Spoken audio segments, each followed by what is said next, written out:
அப்படின்றத பற்றி சார் வந்து இப்போ செஷன் எடுப்பாங்க. வணக்கம். ஸோ அதுக்கு முன்னாடி பார்த்தீங்கன்னா காலையில் வந்து தேசத்தை கட்டி எழுப்புதல், அப்புறம் வந்து நம்மளுடைய காங்கிரஸுடைய பாதை, அதாவது நம்ம 1885 இன்னைக்கு வரைக்கும் ஒரு பாதையை கொடுத்து சொல்லியிருக்கோம். ஸோ இதில் உங்களுடைய கேள்விகளோ இல்லை ஒரு கருத்துக்களோ ஏதாவது சொல்லலாம், கேட்கலாம்.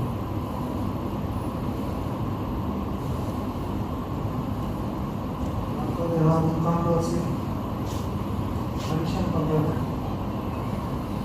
நிறைய விஷயங்கள் தான் பண்ணாங்கன்றது நிறைய பேருக்கு தெரியாது. இதுதான் உண்மையே.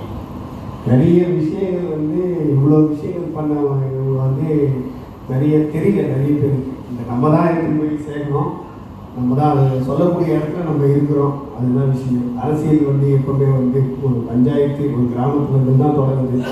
ஸோ இவங்க பண்ண விஷயங்களை வந்து திட்டங்களாக இருக்கட்டும், செயல் திட்டங்களை வந்து நடைமுறைப்படுத்துறதாக இருக்கட்டும், எல்லாத்தையும் நம்ம தான் தெரியப்படுத்தணும். அதுதான் விஷயமே.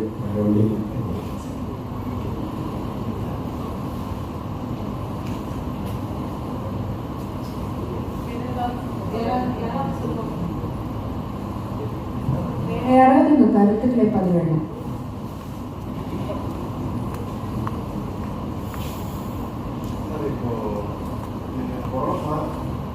நீங்கள் வந்த மீட்டிங் எனக்கு ரொம்ப யூஸ்ஃபுல்லாக இருந்துச்சு சார். ஆக்சுவலாக எனக்கு வந்து காங்கிரஸ் சாதனை எனக்கு ஓரளவுக்கு நல்லாவே தெரியும். இது 2004 2000 கலைஞரையாகவும் காங்கிரஸ் சோனியா காந்தியும் மக்கள் நல கூட்டணியை உருவாக்கி 2004 இந்தியாவில் காங்கிரஸ் ஆட்சிக்கு வந்தப்போ இந்தியாவில் கிராமங்களை முன்னேற்றத்துக்கு பசுமை புரட்சி திட்டம், ஒவ்வொரு கிராமமும் சாலை இணைக்கிற திட்டம், இளைஞர்களுக்கான வேலை வாய்ப்பு முன்னேற்றம் திட்டம், அப்புறம் வந்து எல்லா வீட்டுக்கும் குடிநீர் அவசியம், எல்லா வீட்டுக்கும் சுகாதாரம் அவசியம் சொல்லி எல்லா வீட்டுக்கும் கம்பல்சரி கழிப்பறை கட்டணும். இதெல்லாம் வந்து காங்கிரஸ் இந்தியா ஃபுல்லாக கொண்டு வந்த திட்டம். அதை திமுக ஆட்சியும் சரி அதிமுக ஆட்சியும் சரி தமிழ்நாட்டில் சூப்பராக இம்ப்ளிமெண்ட் பண்ணிட்டு இருக்காங்க. அதே மாதிரி வீடு ரைட் டு எஜுகேஷன், அப்புறம் இந்தியாவில் இருக்கிற அனைத்து குடிசையும் வீடாக மாறணும், சொந்த வீடு கட்டணுன்றதெல்லாம் காங்கிரஸ் இந்தியா ஃபுல்லாக கொண்டு வந்த திட்டம். அந்த திட்டத்தை மாநிலத்தில் திமுக அதிமுகவும் தொடர்ந்து நல்லபடியாக செயல்பட்டு இருக்காங்க. இதெல்லாம் ஆல்ரெடி தெரியும் சார். இன்னைக்கு நான் மீட்டிங்கில் எனக்கு தெரியாத நிறைய இன்ஃபர்மேஷன் தெரிஞ்சுக்கிட்டேன். இது எனக்கே ஒரு நெகட்டிவ் என்னன்னா, அப்போ காலையில் ஒருத்தர் இங்கிலீஷ் பண்ண சொல்லும்போது ஒருத்தர் சொன்னாங்க, இப்போ நம்மளோட காங்கிரஸ் வந்து பார்த்தீங்கன்னா 2004 ஆட்சிக்கு வந்தாங்க, 2009 திரும்ப ஆட்சிக்கு வந்தாங்க, 2014 நம்ம காங்கிரஸ் இந்தியாவில் ஆட்சிக்கு வர முடியல. இன்னைக்கு வரைக்கும் எதிர்கட்சியாக தான் இருக்கோம். நம்ம 10 வருஷம் இந்தியாவில் 2004 2014 வரைக்கும் காங்கிரஸ் செய்யாத சாதனையே இல்லை. நம்ம இந்தியாவை வளரும் நாடு பட்டியலுக்கு முன்னேற்றத்தில் 100 நாள் வேலை திட்டம் மிக மிக முக்கியமான திட்டம். ஏன்னா கிராமத்தில் வேலை வாய்ப்பே இல்லாமல் வீட்டில் இருந்த தாத்தா பாட்டி வயசானவங்க ஓரளவுக்கு நடுத்தர வயதினரெல்லாம் மாதம் ஊதியம் அக்கௌண்ட்டில் கொண்டாந்து எல்லாத்தையும் அக்கௌண்ட் இணைச்சு அதை உலகநாடு மத்தியில் சப்மிட் பண்ணி யூஎன் அனுமதியோட இந்தியா வளர்நாடு பட்டியல் 2014 போச்சுங்க. 2014 நம்ம இந்தியாவை நல்லா டெவலப் பண்ணி தான் நம்ம பிஜேபி ஆட்சியை கொடுத்தோம். 2015 பிஜேபி ஆட்சியை கொடுத்து இந்தியா உலகத்திலேயே 135 இடத்துல பசி பஞ்சம் பட்டணியில் போயாச்சு. இந்தியாவில் 2014 55வது இடத்துல இருந்து நம்ம காங்கிரஸ் ஆட்சியில் 55வது இடத்துல, உலகத்தில் 55வது இடத்துல தான் போயிருந்தோம். நமக்கு முன்னாடி 54 நாடு நமக்கு முன்னாடி இருந்துச்சு, நமக்கு அப்புறம் 80 நாடு இருந்துச்சு, நமக்கு அப்புறம் பங்களாதேஷ் பாகிஸ்தான் மட்டும்தான் இருக்கு. கிட்டத்தட்ட நம்ம கடைசிக்கு வந்துட்டோம். உலகத்திலேயே நாம இப்போ ஏழ்மையான நாட்டில் இருக்கோம். 55 இடத்துல இந்திய உலகத்தில் ஏழ்மையான நாட்டில் 55 இடத்துல இருந்த நம்ம இந்தியா 2014 2025 கிட்டத்தட்ட 135 இடத்துக்கு போயிடுச்சு. நாம தான் இருக்கிற ஏழ்மை உலகத்திலேயே. கிட்டத்தட்ட நமக்கு அப்புறமா 10 நாடு நம்ம தான் இருக்கு உலகத்தில் 143 நாட்டில். அந்த அளவுக்கு பிஜேபி ஆட்சி ரொம்ப மோசமாக தான் இருக்கு. எந்த நல்ல திட்டமும் இல்லை. ஆனால் இருந்தாலும் பிஜேபி தொடர்ந்து செய்யணும். சித்தாந்த ரீதியாக இந்துத்துவ ரீதியாக ஜாதி மத அரசியலை மக்களே ஏற்றுக்கிற அளவுக்கு பிஜேபி மக்களை மாற்றுது இந்தியா ஃபுல்லாக. இன்னொன்று, அது காங்கிரஸ் நம்மளோட என்னதான் போய் மக்கள்கிட்ட வட இந்தியா வரை குறிப்பாக சொல்ல போனால் மக்கள் வந்து காங்கிரஸோட சித்தாந்தத்திலிருந்து பிஜேபி சித்தாந்தத்துக்கு மாறுறாங்க. அதனால தான் காங்கிரஸ் வட இந்தியாவில் தோக்குது. இன்னொன்று, மாநில கட்சிகளும் காங்கிரஸை வந்து நம்ம வந்து பிஜேபி வந்து இந்தியாவில் தொடர்ந்து ஆட்சிக்கு வராங்க. இந்தியாவில் இருக்கிற 32 ஸ்டேட்டை கிட்டத்தட்ட ஒரு 25 ஸ்டேட் பிஜேபி தான் இருக்கு. மாநிலத்துக்கு ஒன்றா பிஜேபி இருக்கும், இல்லைன்னா பிஜேபியோட ஆதரவாக இருக்கிற கட்சிக்கு இருக்கு. ஒரு 6-7 ஸ்டேட் மட்டும் தான் பிஜேபி விட்டு எகென்ஸ்டாக இருக்கிற கட்சிக்கு ஸ்டேட்டோட ஆட்சியே இருக்கு. அப்படி பார்க்கும்போது பல மாநில கட்சிகள் என்ன யோசிக்கிறாங்கன்னா, நமக்கு பிஜேபி இருக்கிறது சேர்த்து பேசாம காங்கிரஸே வந்து காங்கிரஸ் இந்தியாவில் தேசிய கட்சினா அவங்க பிஜேபி காங்கிரஸ் கம்யூனிஸ்ட் கிட்டத்தட்ட தமிழ்நாடு கேரளா தான் எங்கேயுமே இல்லைங்க, ஜெயிக்கிறது இல்லை. ஸோ அப்போ இந்தியாவில் தேசிய கட்சின்னு பார்த்தா காங்கிரஸ் தான். யாரும் பிஜேபிக்கு ஆப்போசிட்டாக இருக்கிற காங்கிரஸ். ஸோ அப்போ அந்த காங்கிரஸை விட்டு மாநில கட்சிகள் பிரிக்கணுங்கிறதான் பிஜேபியோட மெயின் அஜெண்டா. ஏன்னா காங்கிரஸ் விட்டு மாநில கட்சிகளை பிரிச்சுட்டாவே, மாநில கட்சிகளும் காங்கிரஸும் தனியாக இருந்தாவே பிஜேபி வெற்றிங்க. பிஜேபி ஈஸியாக அந்த ஸ்டேட்டில் ஜெயிக்க முடியும். ஒன்றா மாநில கட்சிகள் ஜெயிக்கும், இல்லை பிஜேபி ஜெயிக்கும். காங்கிரஸ் தோற்கடிக்கணும் அப்படிங்கிறது பிஜேபியோட மெயின் அஜெண்டா. ஸோ அதுக்கு வழிவகுக்கும் தான் நான் சொன்னேன்.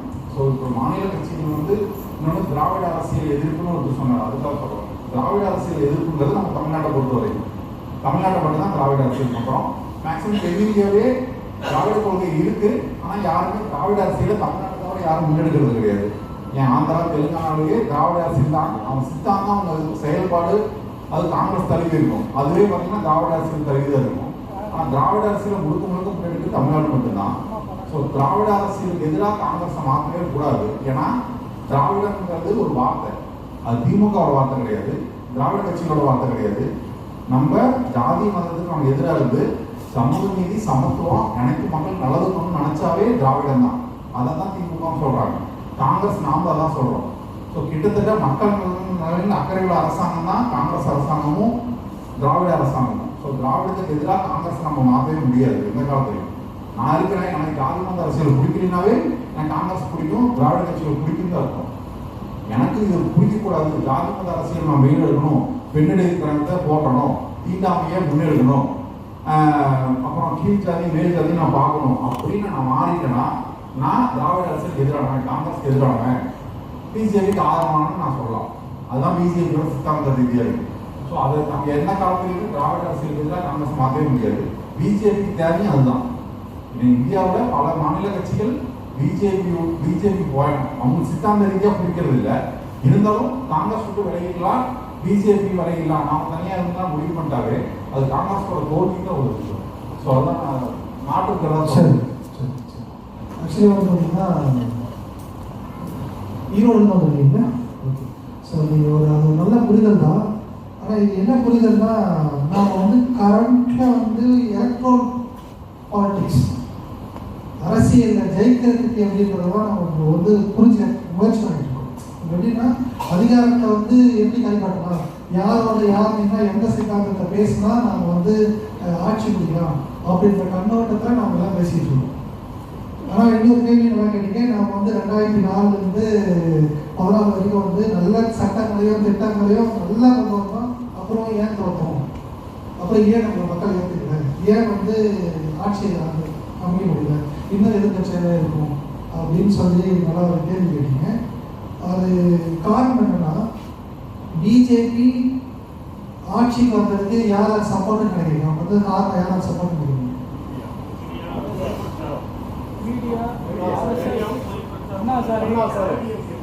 மீடியா, பொய் பிரச்சாரம் இதெல்லாம் வந்து முக்கிய காரணம் கிடைக்கும். அம்பானி, அதானி, ஃபோர்ஜரி. அடுத்தது வேற என்ன காரணம்? பிஜேபி ஆட்சி வந்து இன்னும் கண்டினியூ பண்ணுறது காரணம்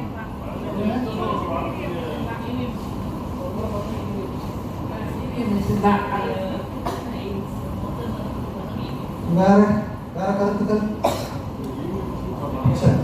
காந்திய சிந்தனை வந்து பெருமளவு இந்தியா முழுக்க போய் சேரல.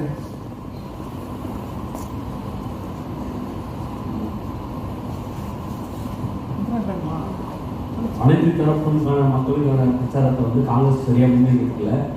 காங்கிரஸ் தலைவர்கள் வந்து தன்னுடைய செயல்பாட்டை செய்ய தவறிட்டாங்க. கட்சி உறுப்பினர்களை செய்யறதுக்கு இங்கே இருக்கிற தலைவர்கள் ஒவ்வொரு தொகுதியும் அவங்கள வளர்த்துக்கிறதுக்கான முன்னெடுக்க செஞ்சாங்க. அவங்கள மட்டும் வளர்த்துக்கிட்டாங்க. மோஸ்ட்லி வந்து கட்சி தொண்டர்களை வளர்க்கறதுக்கு தவறியதால மிகப்பெரிய காரணம். கட்சி தொண்டர்களை வளர்ப்பதை மிகப்பெரிய கொள்கைகளோ குறிக்கோளோ பயன்படுத்தி முன்னிறுத்தினா வருங்கால எதிர்காலமும் காங்கிரஸ் வெற்றி பெறும். நன்றி. அவங்களுக்கு தத்துவம் சொல்லியிருக்காரு. வேற வந்து பிஜேபி ஜெயிச்சதுக்கு இன்னும் கண்டினியூஸாக ஆட்சி பண்ணுறதுக்கு உங்களுக்கு முக்கியமான காரணம் என்ன? வட இந்தியாவில் வந்து இதுக்கு ஆர்எஸ்எஸ் மதரீதியாக உபரிச்சிட்டாங்க. ஆர்எஸ்எஸ் உடைய வேலைப்பாடு வேலைப்பாடு அவங்க இறங்கி வேலை செஞ்சிருக்காங்க. வேலை செஞ்சுருக்காங்க. ரெண்டாவது காங்கிரஸ் இன்னைக்கு தோற்று போடுறது காரணம் வந்து சரியான தலைமை வந்து யாரையும் வந்து தலையெடுக்கல. தலைவர்கள்னா தவறானவங்க இருக்காங்க. தவறான இருந்து கொண்டு இருக்கிறார்கள். இதுதான் உண்மை. இதுவே போயிட்டு இருந்தால் இன்னும் பின்தங்கி தான் போகும். சரி, இது சரி பண்ணணும். உங்கள் கேள்விக்கு நேரு காலத்தில் இருந்து லால்பகதூர் சாஸ்திரி காலத்தில் இந்திரா காலத்துக்கு வந்து மன்மோகன் சிங் வந்துட்டோம். நடுவில் ஒரு கேப் இருக்கிறது தான் நான் கேட்குறேன். 99லேருந்து 95 நரசிம்மராவ் அவர்கள் வந்து வீட்டுக்கு எனக்கு எந்த பதவியும் வேணாம் அப்படின்னு சொல்லிட்டு ஆந்திரா பிரதேஷ் போனவர். ராஜீவ்காந்தி இறப்புக்கு அப்புறம் அவர் வந்து மீண்டும் தலைவர் ஆனார். அப்புறம் திரும்பவும் பிரதமர் ஆனார். பட் அவரை பற்றி ஏன்னா இன்னைக்கு வந்து லிபரலைசேஷன் அதுக்கப்புறம் குளோபலைசேஷனுங்கிற ஒரு பெரிய விஷயம் கொண்டு வந்தவர் நரசிம்மராவ். அவரோட அன்றைய காலகட்டங்களில் பத்திரிகைகள் 3 மஸ்கிட்டியர்ஸ்னு சொல்லிட்டு இருக்காங்க. ஃபர்ஸ்ட் மஸ்கிட்டியர் நரசிம்மராவ், 2வது மஸ்கிட்டியர் நம்ம இன்னைக்கு இருக்கிற அதாவது இறந்து போன மன்மோகன் சிங். அவரை அறிமுகப்படுத்தினதே ரிசர்வ் பேங்க் கவர்னராக இருந்தவரை அரசியல் கொண்டு வந்து ஒரு ஃபினான்ஸ் மினிஸ்டர் பல எதிர்ப்போட 100 நாள் நம்ம வந்து விலைவாசியை குறைக்க முடியும்னு ராஜீவ்காந்தி சொன்னதில் முடியாது, அது வாய்ப்பு இல்லைன்னு சொல்லி கான்ட்ரவர்ஷியெல்லாம் வந்த மன்மோகன் சிங்கை அறிமுகப்படுத்தினவரே நரசிம்மராவ். அதுக்கப்புறம் சிதம்பரத்தை காங்கிரஸ் மினிஸ்டர் ஆகும்.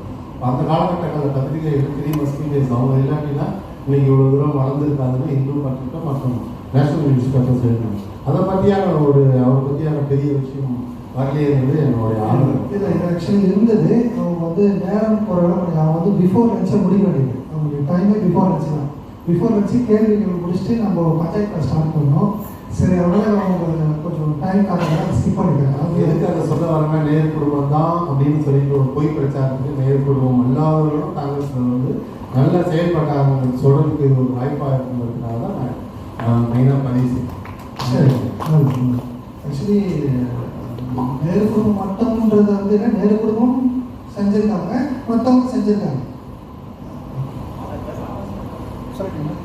தலைமை வந்து காங்கிரஸ் தலைவர்கள் வந்து வழிநடத்தி சரியாக கொண்டு போனால் ஏன்னா பிஜேபி கட்டமைப்பு நல்லா பண்ணிட்டு இருக்காங்க. நம்ம கட்டமைப்பு கிடையாது. எல்லாரும் வந்து தலைவர் தான். நீங்கள் தலைவர் தான் உங்களுக்கு நான் கற்றுக் கொடுக்குறேன்.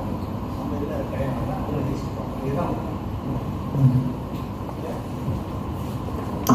அனைவருக்கும் வணக்கம். திருவண்ணாமலை மாவட்டம் கன்றாப்பட்டு செங்கம் சட்டமன்றத்தில் வந்திருக்காங்க. என் பேர் செல்வராஜ். சார், இப்போ நான் வந்தவொடனே மேடம் கிட்ட நேற்று பேசிட்டு இருக்கேன். ஃபஸ்ட்டு நேஷ்னலில் மிகப்பெரிய ஒரு முடிவு எடுக்கணுங்க. ஐயா, எனக்கு எது தெரிஞ்சிச்சு, அதாவது நான் அவருக்கு எப்படி நான் என்னுடைய மெசேஜ் பாஸ் பண்ண தெரியாமல் அமைச்சிட்டு இருக்கேன். ஃபஸ்ட்டு மாநில தலைவர்களை செலக்ட் பண்ணி போடணும். மாநில தலைவர் வந்து தினமும் வேலை வாங்கணும். ஃபஸ்ட்டு அந்த மாநில தலைவர் வந்து ஆக்டிவாக எப்படி இருக்காங்க அப்படின்னு பார்த்துட்டே இருக்கணும், வாட்ச் பண்ணிகிட்டே இருக்கணும். ஒரு சின்னதாக நேற்று ஸ்மிருதி ராணி இந்த கேன்சர் வேலை இறந்துட்டு எப்படி போராட்டம் சின்ன எவ்வளோ பிரச்சனைக்கு டெய்லியும் வந்து அப்படியே குறைஞ்சிட்டே இருக்கணும். அப்போ தான் காங்கிரஸ்கார ஊரில் இருக்கான்னு தெரியணும். இங்கே மாநில தலைவருக்கு அடுத்து யார் இருக்காங்கன்னா மாவட்ட தலைவர். மாவட்ட தலைவருக்கு அடுத்து யார் வட்டார தலைவர். இங்கே எதுவுமே செயல்பாடுங்க. மாநில தலைமை ஓகே, பட் மாவட்ட தலைமை ரொம்ப ஒஸ்ட்டு. தவறாட்டுக்காரங்க, ப்ளீஸ் மாநில தலைமை பெஸ்ட்டு. பட் மாவட்ட தலைமை வந்து இப்போ ரீசெண்டாக டெல்லியில் வர போனாங்க புகார் எடுத்து வர எங்கள் சில மாவட்ட தலைவர் மாநில தலைவர்கள். இதெல்லாம் மிகப்பெரிய வெட்கக்கேடான செயல். வெட்கக்கேடான செயல். நாங்கள் தீர்மானம் போட்டோம், எங்கள் மாவட்ட தலைவர் நீக்க சொல்லி தீர்மானம் போட்டோம். நாங்கள் ரொம்ப பெஸ்ட்டுங்க. இது மாதிரி கூடாது, ரொம்ப ஆக்டிவாக வேலை பார்க்கணும். இளைஞர்கள்லாம் நிறைய வளர்த்து ரெடியாக இருக்காங்க. நீங்கள் ஒருங்கிணைப்பு மேடம், இது என் கருத்தை மிகப்பெரிய கருத்தாக பதிவு பண்ணுறேன். எனக்கு கடந்த கொடுத்தா நான் வாங்கி தயாராக இருக்கேன். நன்றி, வணக்கம். ஸோ இப்போ வந்து நான் என்ன சொல்லியிருக்கேன்னா வந்து ஆர்எஸ்எஸ் வேலைப்பாடு அதானி, அம்பானி இவங்களுடையது, அப்புறம் வந்து ஃபோர்ஜரி, பொய் பிரச்சாரம், இது எல்லாம் தான் வந்து பிஜேபி ஆட்சிக்கு கட்டிடாமல் வச்சு காங்கிரஸ் ஒரு ஐடியல் கிளாரிட்டி இல்லாமல் ராகுல் காந்தி ஒரு இதில் இருக்கிறாங்கன்னா கீழே இருக்கட்டும் நிர்வாகிகள் வந்து வேற வேகமாக போயிட்டு இருக்காங்க. இப்போ வந்து ராகுல் காந்தி செட்டில் இருக்கணும், அம்பேத்கர் பார்ட்டிக்கு பேசுனாங்கன்னா இதே நார்த் இந்தியாவில் இருக்கிற காங்கிரஸ் ஒரு மாதிரி பேசுகிறாங்க, கவுன்சிலர் ஒரு மாதிரி பேசுகிறாங்க. அது ஒரு விஷயம். இன்னொரு முக்கியமான காரணம் இப்போ எதிராளிகளை பற்றி எல்லாம் சொல்லணும். இப்போ நம்ம என்ன காரணமாக இருக்கோம், நாம வந்து அவங்க வரத்துக்கு நம்ம என்ன காரணம்னா நம்ம வளர்ந்ததுக்கு காரணம் என்னன்னா சார், இப்போ ராஜீவ் காந்திக்கு அப்புறம் வந்து ஒவ்வொரு மாநிலத்திலையுமே தலைமையை வந்து ஒரு சரியா அமைக்கல.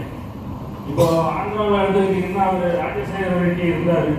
அதுக்கப்புறம் அவர் மறைவுக்கு அப்புறம் அங்கே வந்து காங்கிரஸ் வந்து ஒரு சரியான தலைவரை தேர்ந்தெடுக்க முடியாமல் கிடையாது. அதே மாதிரி இப்போ நீங்கள் பாண்டிச்சேரியில் எடுத்துக்கோங்க, ரங்கசாமி வெளியே போனார். இப்படி ஒவ்வொரு மாநிலத்திலையும் மேலிடத்தில் என்ன நினைக்கிறாங்கன்னா, நமக்கு எம்பி சீட்டு வந்தால் போதும்னு நினைக்கிறாங்களே தவிர மாநிலத்தில் கட்சியை வளர்க்குறதுக்கு என்ன இதுங்கிறத மத்தியில் வந்து யாருமே அதை பார்க்கறது இல்லை. அதனால தான் இன்னைக்கு வந்து நமக்கு இவ்வளோ பெரிய பின்னடைவு. ரெண்டாவது, நேரு என்ன செஞ்சாரு, நேரு என்ன செஞ்சாருன்னு கேட்குறாங்க. அதுக்கு சரியான பதில்